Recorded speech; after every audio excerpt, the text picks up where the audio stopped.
Brian Sicknick is a great example of that. So Tucker has footage of the police officer, Brian Sicknick, walking around after he was allegedly attacked. And in the words of the leftists who covered this, including the New York Times and the Washington Post early on, murdered. They were accusing the rioters of murdering Brian Sicknick prior to this point where we see him walking around with a fire extinguisher. Now, that's not true. The New York Times had to retract its reporting a month after it dropped it because some, not as well-known sites, I think like Revolver News, came out saying, your reporting's bullshit, New York Times. Brian Sicknick was not killed with a fire extinguisher. He was walking around the Capitol and people who knew him saw it. So Tucker has the footage, which he says, and I haven't gone back and looked at all of it, so I'm taking his word on this, was not aired by the January 6th committee. Now, since then, we know, thanks again to that initial report by Revolver and then others who followed up, Glenn Greenwald did great reporting on this in April of 2021, Brian Sicknick was not murdered. Brian Sicknick was a police officer there that day who was sprayed by bear spray by two guys, one of whom unleashed it on him, we're told.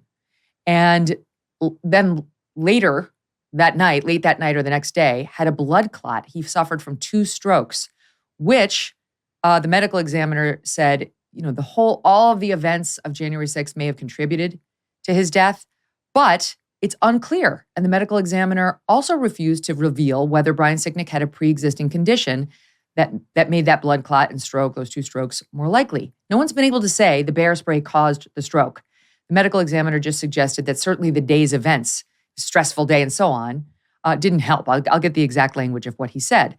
But my point is, why wouldn't the January 6th committee set the record straight? Because what we had instead was people like Raskin and others continuing to push the lie that Sicknick was murdered or that he was killed that day as a result of the insurrection. That's too strong based on what the medical examiner said.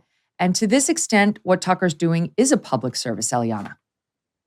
Well, the goal of the January 6th committee was not to set the record straight. It was to lay the groundwork for referral to the Justice Department for a prosecution of President Trump. And Megyn, I laughed a little bit earlier when you said that everybody's worried, the Democrats are worried that Tucker Carlson showing this footage has exposed the Capitol to a security threat. And I'm saying this tongue in cheek, but we all know it's kind of true. There is nothing the Democrats would like more than another raid, insurrection at the Capitol, because this has been a political gold mine for them, climaxing in the January 6th hearings at the Capitol. So, give me a break. And the mainstream media, by the way, which completely distorted the Brian Sicknick's death, both the Democrats and the mainstream media, to the extent there's any distinction between the two groups, have been milking this event for everything it is worth and treating it as a political football from the moment it happened. Yes. Okay, so just to tell you exactly what the medical examiner said, they said Sicknick's participation in defending the Capitol that day, quote, all that transpired played a role in his condition. That's what he said. That is a far cry from he was murdered that day. That is what the left has been saying about Brian Sicknick. And you know what else they've been saying is that 5 people were killed that day. 5 people were killed. That's not true either. 2 Trump supporters who were at the Capitol that day had heart attacks. That's not what they're trying to imply. They want us to believe that the Trump supporters were the one causing the heart attacks, causing people to die. 2 Trump supporters had heart attacks. 1 person OD'd on amphetamines, who was, again, a Trump supporter, part of the crowd. Then there was Ashley Babbitt, who was a Trump supporter trying to break into, I think it was Nancy Pelosi's or one of the secure parts of the Capitol. She was shot by police, though she was unarmed. I'm not one of those people who says she was murdered. She was breaking the law, and I understand why she got shot. Would not use the term murder for her either. But that's number 4. And they count Brian Sicknick, who died the next day of 2 strokes caused by a blood clot. And the strongest thing we have on him is all that transpired at the Capitol played a role in his condition. And to be perfectly honest with you, I don't know whether that's true or not. I do know that in a lot of these cases, sometimes the medical examiner will say something like that so that you can get death benefits, saying the person died in the line of duty. It's a lot more beneficial for the police officer's survivors, his next of kin. Not saying I know that that's what happened here, but let's be honest. 2 strokes the next day after the man was walking around post the attack does not support the murder line or killed in the insurrection that we'd been fed. So anyway, we were not shown that footage, and it's important to show it. And even today, you've got people out there with the 5 people were killed that day, misleading lies because, to Eliana's point, Emily, they want to play it up. It was bad enough as it was. We've seen the footage of the cops getting beaten, right? That's bad enough. And the people hanging and desecrating the Capitol. It's disgusting. And defecating in the Capitol, disgusting. And I believe lawmakers were scared. And I've heard from Pence's people personally that they were genuinely scared inside the Capitol that day. I get all of that. But that January 6th committee was propaganda, and this is the answer to it. Yeah, I do think it was personal for Mitch McConnell and Chuck Schumer in ways that are like emotionally understandable and resonant, because if you watch the documentary that Nancy Pelosi's daughter Alex made, there's actually some really interesting footage of Republicans and Democrats in congressional leadership working together to try to solve the situation. And that brings us to exactly the point you just made, Megyn, is that when we're litigating how all of these people died tragically, our inability to have any sense of unity as a country over what happened on January 6th and to just come together and agree, things have gone way too far out of control.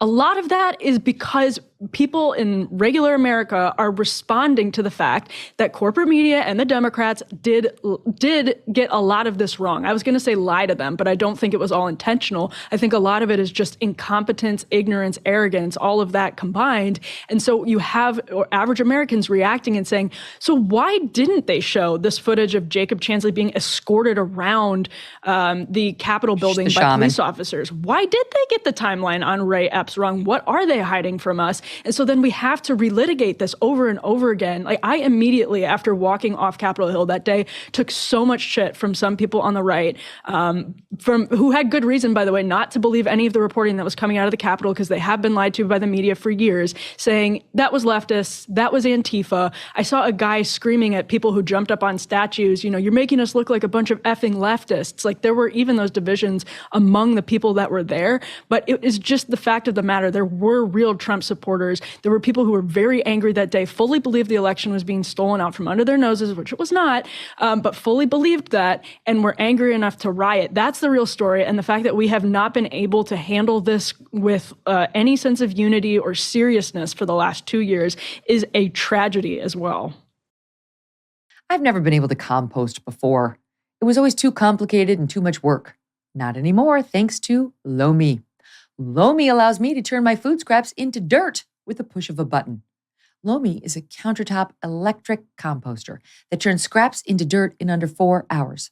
There's no smell when it runs, and it's really quiet. Thanks to Lomi, we have way less garbage each week. And instead, we are turning our food waste into nutrient-rich dirt that we can feed to our plants. Now I am composting and creating soil instead of waste. I have a basically limitless supply of dirt from my growing garden. And if you would like to start making a positive environmental impact too, or you just want to make cleanup after dinner that much easier and fun, Lomi is perfect for you. Go to lomi.com/MK, LOMI.com/MK, and use the promo code MK to get $50 off your order. $50 off when you head to LOMI.com/MK. Use that promo code MK for your discount. Food waste is disgusting. Lomi is the solution. Lomi.com/MK. Hey, thanks so much for watching. If you like what you just saw, hit the subscribe button for more clips and full episodes.